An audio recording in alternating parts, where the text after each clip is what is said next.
ለምንድን ነው አንቺ የተለየ እንክብካቤ የሚያደርግልሽ? እንዴ እኔ ፊቴን ከልልኝ አንቺ ላይ ከልልሽም ለምንድን ነው እኩል ሰፖርት የማያደርገን? አይ እኔ ሲል ያይሽ እኮ ነው ሰውዬው እኮ ያየሁት እኮ ነው። አማለቀ ሁለቱን ማግቻቸዋለሁ። አጠገብ ላጠገብ ነው ያሰርኳቸው። እሷ ስታዩ እንደደነግጥ ደግሞ አስቀያሚ ልጅ በፊት አልሸፍኛለሁ። ለምንድን ነው እኩል ሰፖርት የማያደርገን? አጥብን ያልካት ነው አጋዘን ፊት ምንድን ነው እንጂ ምንድን ነው እኩል ማትከባከበን? እኩል ገንዘብ አይደል እንደሚወጣብን እሳሳይ ስለሆነች ነው። ለምንድን ነው ሳውን እውነቱን እየነገረች ነበር።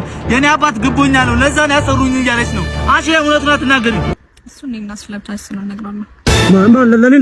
ለኔ ፈለጋችሁትን አውራ በማላውቀው ነገር ነው የታገትኩት። ኧረ እባክህ ወንድሜ ልቀቀኝ። ዳቦ ልገዛ እኮ እየሄድኩ አፋፍሰው ከእሷ እኮ ነው ያስገቡኝ። ማውቀው ነገር የለም እኮ ዳንተ ምን ሁሉ የምትለው ቆይ ቤተሰቦቼ ሻፍልተው የኔን ዳቦ ነው እየጠበቁ ያሉት። እባክህ ልድረስላቸው ልቀቀኝ ወንድሜ እባክህ። እኮ ምንድን ነው የምትለኝ? እሺ ቆይ በቃ የፌስታል አውጣልኝ የፌስታል አውጣልኝ። ደህና ፊት እንዳሉ ሰው ቅድም ጀምሮ አውጣልኝ። ሰላም ናቸው? ኧረ ደግሞ ምክምኪል አላርግላት። ኧረ በእናትሽ ምንድን ነው የምትለው? ቆይ አንተ በቃ በነካጅ ልቀቀኛ። ዳቦ ላደርስላቸው። አንተ ቀለል አለ